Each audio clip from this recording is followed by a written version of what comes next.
ഞാൻ എൻ്റെ കുട്ടിക്ക് വേണ്ടിയിട്ടാണ് ഈ വീഡിയോ മുന്നിൽ വന്നത്. എൻ്റെ കുട്ടിയുടെ 2 കിഡ്നിയും പോയിട്ട് ഇപ്പോൾ ഡയാലിസിസ് ചെയ്തുകൊണ്ട് നിൽക്കുകയാണ്. ഒരാഴ്ചയിൽ 3 ഡയാലിസിന് തന്നെ ഒരു സംഖ്യ പൈസ വേണം.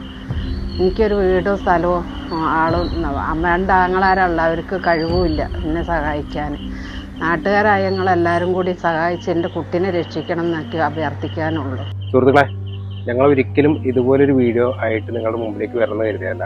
പക്ഷേ നമ്മളെല്ലാവരും മനുഷ്യരാണ്, സാഹചര്യങ്ങളാണ് നമ്മളെ കൊണ്ട് ഓരോന്ന് ചെയ്യിക്കുന്നത്. ഇത് ഞങ്ങളുടെ കൂടെ ഇത്രയും കാലം ഒരുപാട് വർഷം കളിച്ച് വളർന്നിരുന്ന ഞങ്ങളുടെ പ്രിയ സുഹൃത്തായിട്ടുള്ള രാജേഷാണ്. ഇപ്പോൾ ഗുരുതരമായിട്ടുള്ള കിഡ്നി രോഗത്തെ തുറന്നിട്ട് ഹോസ്പിറ്റലിലാവുകയും കിഡ്നി മാറ്റിവെക്കണം എന്നാണ് പറഞ്ഞിട്ടുള്ളത്. രാകേഷിൻ്റെ അമ്മ കിഡ്നി മാറ്റിവെക്കാൻ വേണ്ടിയിട്ട് കിഡ്നി നൽകാൻ തയ്യാറാണ്. പക്ഷെ ഞങ്ങളുടെ പ്രശ്നം എന്ന് വെച്ചാൽ ഏകദേശം 18 ലക്ഷം രൂപയോളം ഈ ഒരു കിഡ്നി മാറ്റിവെക്കാൻ വേണ്ടിയിട്ട് ആവശ്യമാണ്. ഞങ്ങൾ ഒത്തിരി ആളുകൾ ഞങ്ങളെ കൊണ്ട് കഴിയുന്ന പോലൊക്കെ ഇതിനു വേണ്ടി ശ്രമിച്ചു. എന്നിട്ട് ഞങ്ങളെ കൊണ്ട് ചെറിയൊരു തുക മാത്രമാണ് ഇതുവരെയായിട്ട് നൽകാനായിട്ട് സാധിച്ചിട്ടുള്ളത്.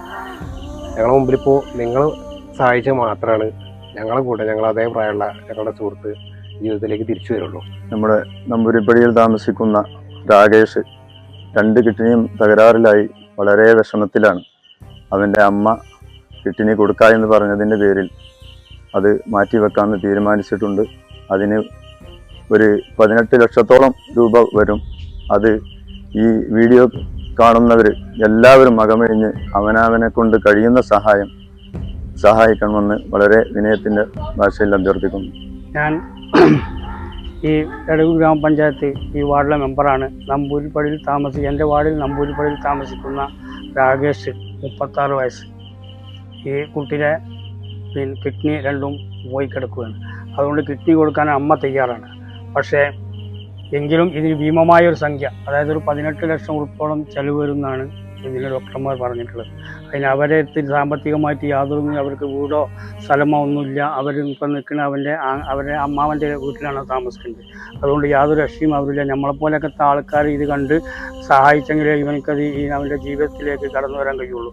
അതുകൊണ്ട് നിങ്ങളെല്ലാവരും പരമാവധി കഴിവിൻ്റെ പരമാവധി ഈ വീഡിയോ കാണുന്നവരെല്ലാവരും കഴിവിൻ്റെ പരമാവധി സഹായിച്ച് ഈ കുട്ടീനെ രക്ഷപ്പെടുത്തണമെന്ന് വിനീതമായി അഭ്യർത്ഥിക്കുന്നു. അതുപോലെ ഈ കുട്ടിയുടെ അമ്മ ഈ കിഡ്നി എടുത്തു കഴിഞ്ഞാൽ പിന്നെ അതിന് ബുദ്ധിമുട്ട് വരും. അപ്പോൾ അതുകൊണ്ട് അതിനൊന്നും ഇല്ലാതെ നമ്മളെല്ലാവരും ദൈവത്തോട് ആത്മാർത്ഥമായി പ്രാർത്ഥിക്കും.